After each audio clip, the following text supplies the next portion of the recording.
So. My marriage wouldn't have stayed together without COVID. Wow. Hands down. Yeah. Wow. Like that's what caused us to get even closer. You know what I mean? Like I don't think that it would have withstood without COVID. Like there was no way. It's like, you know what I mean? It really caused us to both look at ourselves and look at our relationship, what we're doing to our relationship.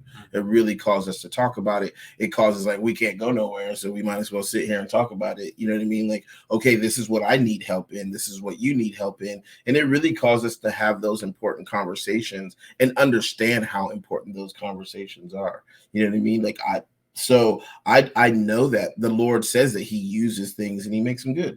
Yeah. Right. He makes beautiful things out of dust. He made us. Right. How many marriages, though, fell apart and suffered because they didn't take that time to invest? I don't know. Right.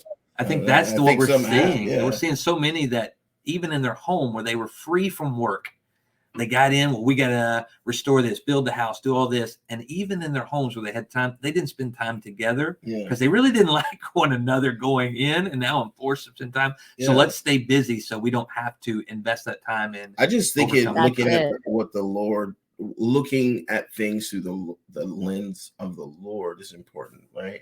Like we sing that song, "Open the eyes of my heart, God, Lord, I want to see you high and lifted up," right? But we sing that song. I was singing that this morning, so long ago, right?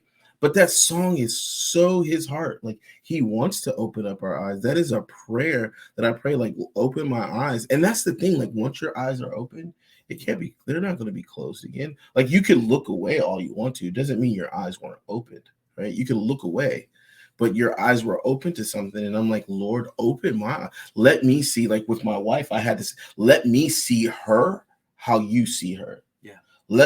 I don't want to see her through the lens of hurt or disappointment or whatever, right? Or lust. Or like that's a real thing, right? We can lust after things, after people, after their relationship, right? We could even lust after our wife, and then it's not real and intimate. We're not seeing who she is. We're just seeing her booty. We're seeing her as an object, right? Right, as an object of something. Saying, am I worshiping the cloud? Am I worshiping the fire? Or am I worshiping the one who gave them to me? Come on. Or your wife's booty. Or my wife's booty. I like big butts. I can't No, but it's so good. And I think as you're saying this, and we talk about Sabbath, we talk about kingdom and presence and attention, I just go back to this thing that drives me so nutty. And it's this idea of busyness being so glorified.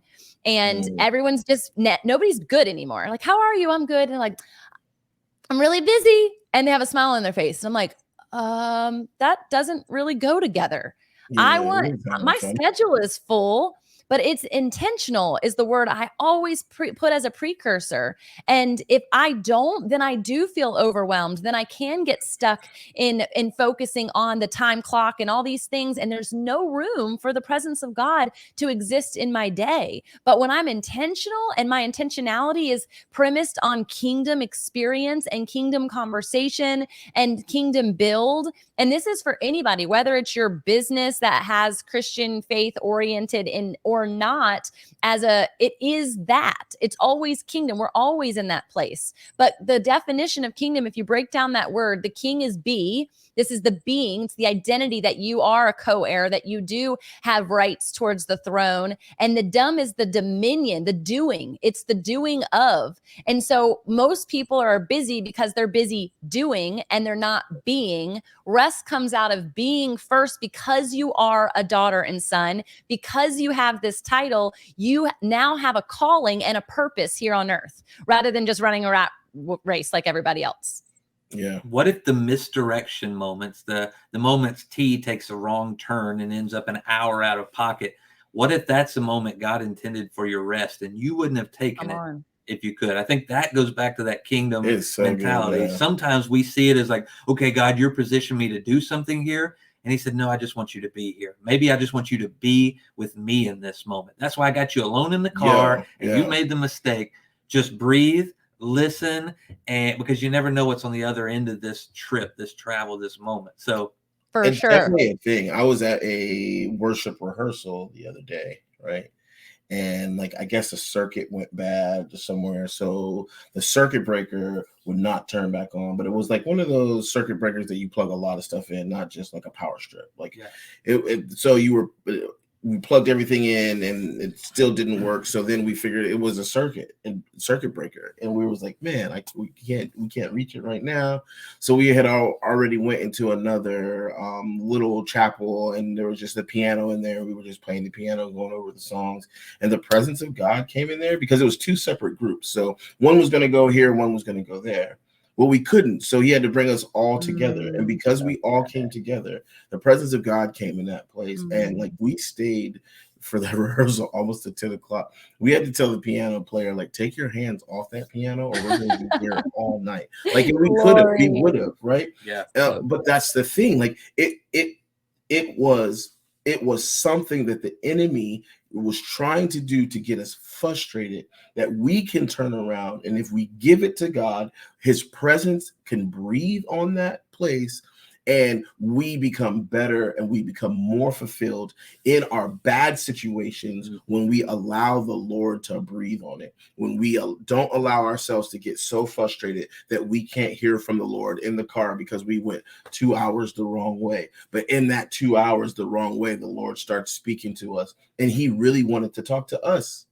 Yeah. He wanted to spend that time with us. So like, are we going to give him that time, or does chaos have to ensue for us to have that time with him? And I'd rather just give it to him. I don't want to just talk to my dad, right, when something is going wrong. I want to talk to my dad in good times. I don't just talk to you guys when there's something going wrong. We just talk because we like to talk to each other, right? Yeah. And so I think that's how we have to start seeing our relationship with the Father as like, I'm not just talking to you because I need something from you. I'm talking to you because I am a part of you. And that was the purpose of the Sabbath. If I did all this in 6 days and I made intentional time to stop, we have to build intentional time to stop so we don't have to be stopped. It doesn't have to be a day, a 24-hour period. It is a moment of merely getting away with the Father. And if you have people in your life, it's okay to get away together, but truly getting in that moment saying, man, we're here. And I think maybe this is a piece of this podcast is these time we spend together. There's going to be moments that we just get alone with him in this space and he talks to us and we're like, dang, I needed to hear that today. Yeah. Like, that's so good. Yeah. Well, and I think too that you can actually operate from a spirit of rest. So you can actually be and do simultaneously and still be at rest. And this is something that I've been questioned about a lot because I do move pretty quickly and I'm very decisive and I'm like, let's go, right? I'm going to take you with me. I'm an action-oriented person. Yeah. And I found that there are people who can't handle that and they've pointed fingers. They've been like, you're going to get sick if you don't stop. I'm worried about your marriage if you keep going. I'm worried about your family. And this is projections, right? These are projections that often happen to us because of what somebody else has experienced or sees. And I keep going back to, but you don't know my God. You don't know what he's taught me. You don't know what he's equipped me with right now. You don't know what he just told me and why I'm operating in this way. And so this is why I think conversations like this allow us to open and like open up that system and reveal what it is or how it is that you're doing those things, and for it to be a space also of being okay to be corrected, because my husband can immediately know when I've hit that breaking point, when I'm no longer in that spirit of rest. And he's like, you need to stop. But he knows the antithesis of that. And when he does, I might come to him and complain out of my flesh, be like, I am so tired. And he's like, keep going. I don't feel like I can do it. I feel broke. No, you're not. Keep going. You've got all the resources you need. And I can complain over my situation, over my fleshly situation, when he knows what the spirit and what the kingdom is possible and capable of and where my anointing is. So I think that's why this is so special, is because you guys we can see that in each other because we've given each other access to the knowing of that.